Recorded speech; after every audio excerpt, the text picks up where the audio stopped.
নমস্কার, সাধের ছাদ বাগান শর্টকাট টিপসে আপনাদের আরও একবার স্বাগত জানাই। বন্ধুরা, বর্ষাকালের মধ্য লগ্নে রয়েছি আমরা। মাঝে মাঝেই আকাশ কালো করে মেঘ আসছে এবং এক পশলা দু পশলা বৃষ্টিতে ভিজে উঠছে আমাদের সকলের ছাদ বাগানের গাছ। আমার ছাদ বাগানি বহু বন্ধুরা প্রশ্ন করেছে, রাজু ভাই, গাছে ঔষধ প্রয়োগ করার কতক্ষণ পর বৃষ্টি নামলে সেটাকে আমরা সেফ পিরিয়ড বলে ধরতে পারি? হ্যাঁ বন্ধুরা, আপনাদের সকলের এই প্রশ্নের মান্যতা দিয়ে আজ সাধের ছাদ বাগান ইউটিউব চ্যানেল উপহার দেবে আপনাদের এমন একটি ভিডিও যেটা সম্পূর্ণ দেখলে আপনারা তাজ্জব হয়ে যাবেন। সাধারণত গাছের মধ্যে যে কোনো কিছু প্রয়োগ করার ঠিক 6 ঘন্টা পর যদি বৃষ্টি নামে তাহলে সেটাকে আমরা সেফ পিরিয়ড হিসাবে ধরে থাকি। কিন্তু তার আগে যদি বৃষ্টি নেমে যায় তাহলে আমাদের দুঃখের শেষ থাকে না। মনে হয় এত পয়সা খরচা করে আমরা পেস্টিসাইড ফাঙ্গিসাইড দেবার পর এই বৃষ্টিটা নামলো, এটা না নামলেই হয়তো ভালো হতো। হ্যাঁ বন্ধুরা, আজ আমি আপনাদেরকে এমন একটা জিনিসের ব্যবহারিক প্রয়োগ শিখিয়ে দেব যেটা ব্যবহার করতে পারলে আপনার ছাদ বাগানে যদি যে কোনো কিছু প্রয়োগ করার 1 ঘন্টা পরও বৃষ্টি নেমে যায় তাহলে কিন্তু আপনার পরিশ্রম বা আপনার টাকা পয়সা বিফলে যাবে না। কেননা এই জিনিসটি ব্যবহার করলে আপনার ছাদ বাগানে আপনি যাই ইউজ করেন না কেন সম্পূর্ণটাই কিন্তু গাছ অ্যাবজর্ব করে নেবে। অত্যন্ত সস্তা এবং অত্যন্ত সুন্দর এই ঔষধটি, ঔষধ না বলে এটাকে আমি একটা স্টিকার বলতে পারি, যেটা ভীষণ সুন্দর একটি প্রোডাক্ট, যেটা আপনি সমস্ত প্রোডাক্টের সঙ্গে ইউজ করতে পারেন। হ্যাঁ বন্ধুরা, আমি পরিচয় করিয়ে দেব এই প্রোডাক্টের সঙ্গে আপনাদের। আমি এর লিঙ্ক দিয়ে দেব অনলাইনে কিভাবে আপনি যা কিনতে পারবেন, আর এই প্রোডাক্টটির মধ্যে কি আছে তা আমি আপনাদেরকে জানিয়ে দিচ্ছি। অ্যাকচুয়ালি এটা হচ্ছে গাছের জন্য একটা স্টিকার, যেটার মধ্যে রয়েছে সিলিকন বেসড। এই স্টিকারের কাজ হচ্ছে যখনই আমি কোনো পেস্টিসাইড বা ফাঙ্গিসাইড বা মাইক্রোনিউট্রিয়েন্ট বা ফার্টিলাইজারের সঙ্গে এটা মিশিয়ে দিচ্ছি ফলিয়ার স্প্রের মধ্যে, তখন সেটা গাছের পত্ররন্ধ্রের মধ্যে খুব তাড়াতাড়ি এটা কিন্তু প্রবেশ করতে সাহায্য করছে। অর্থাৎ গাছের অ্যাবজর্পশন পাওয়ারটাকে বাড়িয়ে দিচ্ছে খুব তাড়াতাড়ি। সবচেয়ে বড় ব্যাপার, এটা হচ্ছে নন টক্সিক এবং এটার ব্যবহারে গাছের মধ্যে আপনি যাই ইউজ করুন না কেন সেটা খুব ইউনিফর্মলি গাছের পাতার মধ্যে কিন্তু গাছের পাতা সেটা অ্যাবজর্ব করে নেয়। ঠিক আছে? এবং এই প্রোডাক্টটা দেখাই আমি, অনলাইনে কিনতে গেলে হয়তো অনেক বেশি দাম নেয়। আমি আপনাদেরকে বলবো যে কোনো গাছের যেখানে ফার্টিলাইজার বা পেস্টিসাইড বা ফাঙ্গিসাইড পাওয়া যায় সেখান থেকে এই প্রোডাক্টটিকে সংগ্রহ করতে।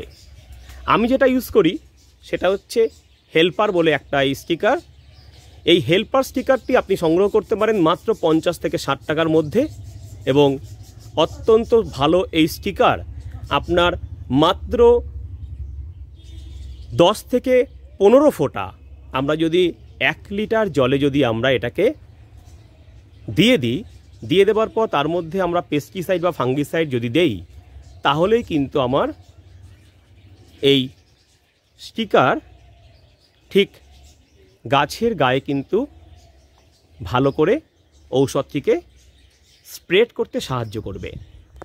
ধরুন এই যে গাছের পাতা রয়েছে এর মধ্যে যদি আমরা কোনো ফাঙ্গিসাইড স্প্রে করি, ফাঙ্গিসাইডের যা ডোজ রয়েছে 2 গ্রাম 1 লিটার জলে গুলে, সেই ফাঙ্গিসাইডের মধ্যে আমি এটা 10 ফোঁটা দিয়ে দেব। অর্থাৎ 10 ফোঁটা এই স্টিকার এবং 2 গ্রাম ফাঙ্গিসাইড 1 লিটার জলে গুলে আমি সারা গাছে স্প্রে করে দিলাম। তাহলে এটা স্প্রে করার ঠিক যদি 1 ঘন্টা পরে বৃষ্টি নামে আমার কিন্তু এই গাছের কিন্তু কোনো রকম কোনো প্রবলেম হবে না। অর্থাৎ তার মধ্যেই কিন্তু গাছের মধ্যে এই ফাঙ্গিসাইডটা কিন্তু গাছ গ্রহণ করে ফেলবে। আপনারা কিন্তু এভাবে এই স্টিকারটি শুধুমাত্র ফাঙ্গিসাইড নয়, পেস্টিসাইড, মাইক্রোনিউট্রিয়েন্ট, বিভিন্ন রকম ফার্টিলাইজারের সঙ্গে খুব সহজেই কিন্তু আপনি এটাকে ইউজ করতে পারেন। তাই যারা অনেক টাকা ব্যয় করে গাছের মধ্যে বর্ষাকালে ঔষধ দেন, তাদের আর মন খারাপ হওয়ার কিন্তু কোনো জায়গাই থাকবে না যদি আমরা এটাকে ব্যবহার করতে পারি।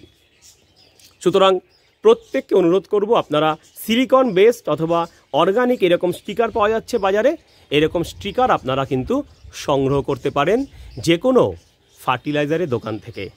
আর তাহলেই কিন্তু আপনার কেল্লা ফতে আপনার ছাদ বাগানের প্রত্যেকটা ঔষধ কিন্তু খুব সুন্দরভাবে ডিস্ট্রিবিউট হয়ে যাবে পাতার মধ্যে এবং খুব সুন্দরভাবে গাছ সেটা গ্রহণ করবে। বৃষ্টি এলেও কিন্তু সেটার কোনো ক্ষতি হবে না, কেননা এই স্টিকারের মধ্যে থাকে একটা বিশেষ ধরনের আঠা, যেটা কিন্তু গাছের পাতার মধ্যে ঔষধকে ধরে রাখতে সাহায্য করে। বন্ধুরা দেখুন, আমার ছাদ বাগানে দাঁড়িয়ে আমি ভিডিওটা করছি এবং আমি কিন্তু এই স্টিকার ইউজ করেই কিন্তু আমি সমস্ত গাছে কিন্তু আমি বর্ষাকালে যখন আনসার্টেনিটি থাকে, বৃষ্টি আসার চান্স থেকে, তখন কিন্তু আমি এটা ইউজ করি কিন্তু গাছের মধ্যে কিন্তু সমস্ত খাবার বা পেস্টিসাইড বা ফাঙ্গিসাইড কিন্তু আমরা এতে স্প্রে করি। তো এই রকম প্রোডাক্ট আপনাকে চিন্তামুক্ত করবে। আপনাকে গাছের মধ্যে স্প্রে করলে এই প্রোডাক্ট থেকে আপনি সমস্ত রকম অ্যাবজর্পশন পাওয়ার বৃদ্ধি করবে, গাছ খুব তাড়াতাড়ি সেটাকে গ্রহণ করতে সক্ষম হবে। সর্বোপরি বৃষ্টিতেও কিন্তু কোনো রকম কোনো ক্ষতি কিন্তু আপনার হবে না, অর্থাৎ আপনার সাশ্রয় হবে। বন্ধুরা আপনারা এটা যে কোনো সময় ইউজ করতে পারেন এবং ইউজ করার পর যদি বৃষ্টি নামে তাহলে কিন্তু গাছ সম্পূর্ণ পুষ্টি বা সম্পূর্ণ মাইক্রোনিউট্রিয়েন্ট যদি স্প্রে করেন, সেখান থেকে মাইক্রোনিউট্রিয়েন্ট এবং পেস্টিসাইড ফাঙ্গিসাইড কিন্তু গাছ পেয়ে যায়। আর সবচেয়ে বড় ব্যাপার, অনেক সময় হয় কি, গাছের পাতার নিচের দিকে অনেক পোকা থাকে কিন্তু আমরা ঠিকমতো সেটা দিয়ে স্প্রে করতে পারি না। কিন্তু এই স্প্রেয়ার যদি গাছের উপরেও যদি স্প্রে করি, পাতার উপরে, খুব তাড়াতাড়ি পত্ররন্ধ্র থেকে সেটা কিন্তু নিচের দিকে পৌঁছে যায় এবং পোকাকে কিন্তু মেরে ফেলে। বিশেষ করে সাদা মাছি, হোয়াইট ফ্লাই বা অ্যাপিডস বা থ্রিপস ইত্যাদি পোকারা কিন্তু গাছের একদম পাতার নিচেই কিন্তু ডিম পাড়ে। তাই পাতার উপরেও কিন্তু কীটনাশক স্প্রে করলে সেই পোকা কিন্তু খুব তাড়াতাড়ি মারা যাবে এই স্টিকার ইউজ করলে। তাই বন্ধুরা সকলে আপনারা বর্ষাকালে এরকম একটা স্টিকার ইউজ করুন। আজই আপনার নিকটবর্তী ফার্টিলাইজার স্টোরে খোঁজ করুন এই স্টিকারের। ভিডিওটি ভালো লাগলে লাইক দেবেন, শেয়ার করবেন আর স্বাদের ছাদ বাগানের সঙ্গে থাকবেন। মনে রাখবেন, স্বাদের ছাদ বাগান ইউটিউব চ্যানেল মানেই নতুন নতুন কিছু আপনার ছাদ বাগানের সমস্ত গাছকে সুন্দর করতে আমি বদ্ধপরিকর। তাই সবাই ছাদ বাগানের গাছ সুন্দর করুন, গাছ লাগান। এতক্ষণ আপনাদের সঙ্গে ছিলাম আপনাদের প্রিয় রাজু ভাই। ভিডিওটি ভালো লাগলে লাইক দেবেন এবং শেয়ার করবেন সবার সাথে। বড়দের আমার প্রণাম আর ছোটদের আমার ভালোবাসা জানিয়ে শেষ করলাম আজকের ভিডিও এখানেই। খুব ভালো থাকবেন সবাই বন্ধুরা।